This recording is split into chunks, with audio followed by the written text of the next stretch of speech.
And now we go up to the line with Varkonyi ready to lead us away. We're waiting for those green flags, for that call, for us to get going this evening here in Imola. Race number 1 is ready to get underway. The drivers are waiting. Yeah, they certainly are. Zoltan Varkonyi, the Hungarian hero, after taking that perfect streak, it came to an end last time out in Bahrain. But can he restore the order as we go green here in Imola? And it's a good start from Hendrik de Vries, who's actually jumped Zoltan Varkonyi. Has he heading down into turn 1? They're side by side. Tom Osborne's going to try and pick up some scraps as we head into the Tamburello chicane. Varkonyi on the inside, de Vries on the outside. Surely Varkonyi going to pick this one up, but de Vries holding strong round that outside, swoops round, and he gets past Hungarian. They're still side by side though as we exit out of Tamburello into the Villeneuve chicane. Zoltan Varkonyi, the Hungarian hero, looking to claim that first race victory after Bahrain, and he's kept his pole position. Alistair Ramsey moving himself up into third past Tom Osborne, and it's de Vries who has to slot in behind Varkonyi, but that's the most Varkonyi's had to work from starting from pole so far this season. We know Ramsey's good at defending his positions, but Osborne seems to have cracked the code here for that third place. Round the outside it will go at Pinarinho. Isn't it going to be enough for Ramsey to hold it on the inside? Yes, he will. He just is able to hold on, and Jordan Biddle trying to pick up on the action now. He's going to look to the inside of Tom Osborne as we head into Acqua Minerale, and very nicely done from Osborne just to keep that momentum going and keep himself in front. Tom Osborne getting all over the back of Alistair Ramsey as that's a car going wide, just trying to avoid the cars in front, or the cars that are lapping, in fact, as Osborne all the way around the outside, trying to go the long way, cannot do so, and Ramsey just giving him a squeeze to the outside line. Osborne forced to sit behind for a little bit longer, but looking to threaten and feeling as though he's faster, feeling as though as well that he needs to take this opportunity. Tom Osborne really close once again. There was a little mistake from Alistair Ramsey, just went a little bit wide onto the gravel. Osborne seemed to get a good drive now as we head up the hill into the Piratella. And Tom Osborne, could he go for that lunge to the inside line? It is viable, but is he late enough on the brakes? No, sits behind once again. I think he really is just eyeing up an opportunity here, Joseph, and he really is just focusing on getting out to the Rafata and just sticking as close to that Aston Martin as he can throughout the rest of the lap.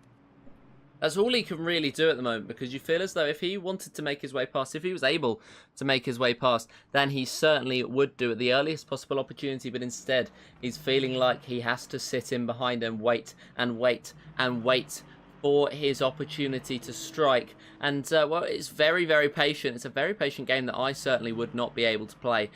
That they're going to be in a battle for that second place rather than for the race lead. It's going to be a very tight finish to this race, I think, as Ramsey tries to cover off that inside line. Osborne tried to dare him to go as late as he could. Ramsey did dare, and he did go late. And that's Osborne who tried to go past. And, well, there's contact between the two. Back onto the circuit for Alistair Ramsey. And an unsafe rejoin, coupled with the fact that he could not get the traction going on that gravel. And that's Tom Osborne round. Brian Jalise is within half a second. He's within 4/10. He's within 3/10 of Dan Birch, and he's chasing down that number 397 as much as he possibly can. Close to the back of Jordan Biddle, but this is Jalise's best chance. This is the closest he's been so far heading into Tamburello. Surely he's going to look to that inside line. He does. Birch later on the brakes, really committed into there was the McLaren, and he was able to get it stopped, hit that apex nicely, and Jalise has to wait for another opportunity. Brilliant stuff. Still maybe make another opportunity. Maybe break Biddle down that little bit more. See where he's weak and then attack him when he least expects it. As we head through the Villeneuve chicane now. Look how close Ramsey has got there. That was a brilliant Villeneuve chicane. To the inside he goes into Tamburello. And that was very nice there from Alistair Ramsey. Really nice. And he's up into third place. A beautiful run which gave him that momentum to the inside. He has well and truly wrangled it back here at the Autodrome. Enzo e Dino Ferrari, a thoroughly deserved win for Zoltan Varkonyi, and the man who's dominated this season. His title crown slipped last time out, but he puts one hand back on the trophy. He wins in Imola. What a performance from Zoltan Varkonyi here in race 1, and props to Hendrik de Vries as well for that second place.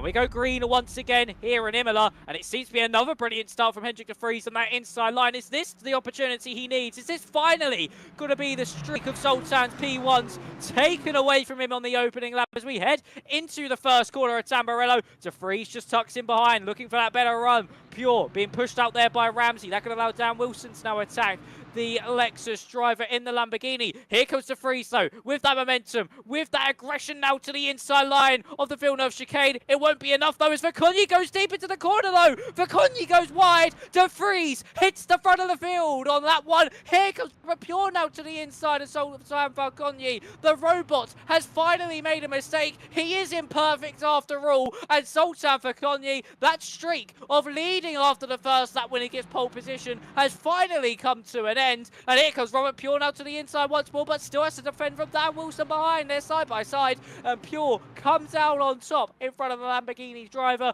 But Zoltan Vercogni, his Hungarian heartbreak at the front of the field, he has a lot of work to do now, especially behind the superb Alistair Ramsey, who we know is an ace at defending from cars behind.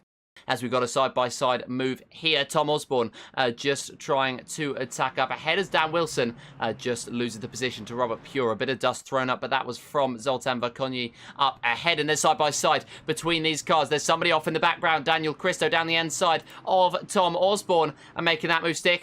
We know he's a very aggressive driver when he needs to be. If he senses an opportunity, he will strike. If he senses that blood, he'll go for it. And there's Osborne to the inside through Ravazza 2. A bit of an uncharacteristic overtaking opportunity, but he's gone for it anyway. And that has invited 40 to the outside now of Daniel Christo as well. We now have a drag race between the two Aston Martins down the main straight. It's formation flying, it's BMW. Then in the middle, it's two Aston Martins and the BMW behind them. And here comes the other BMW now of Franklin Stegnick. Is he going to be able to get this move done into the Tamburello chicane? It's 40 past Christo. Stegnick past Christo. And Zoltan Vercogni, if he does fight Alistair Ramsey, is going to lose them a little bit more time. And while they head out of the first couple of corners, still in formation. But does Vercogni spot an opportunity? Not yet. As he actually runs off the circuit, Zoltan Vercogni, huge mistake there. As, well, this race seems to be getting from bad to worse from the pole man. It's a drag race. It's going to be down that main straight. Will Ramsey defend that inside line through Tamburello? Will he just focus on the outside? Vercogni looking to the inside. Ramsey might just let him through here, maybe to catch up to Hendrik de Vries in front. To the inside goes Vercogni, and he cracks the code. He's the only driver that's been able to crack the code. Triplet of Dan's may well be swapping around as Wilson looks to the inside line of Birch, goes very late on the brakes, sends himself off the circuit, decides the best route for him is to just go flat out over the grass, and in the end, that's actually worked out for him. He's come back on in P9, potentially unsafe, as he's come out ahead of Mark Cooley, who he's let through, and, well, Brian Jalise has gone through as well. Could this be the opportunity Ramsey needs?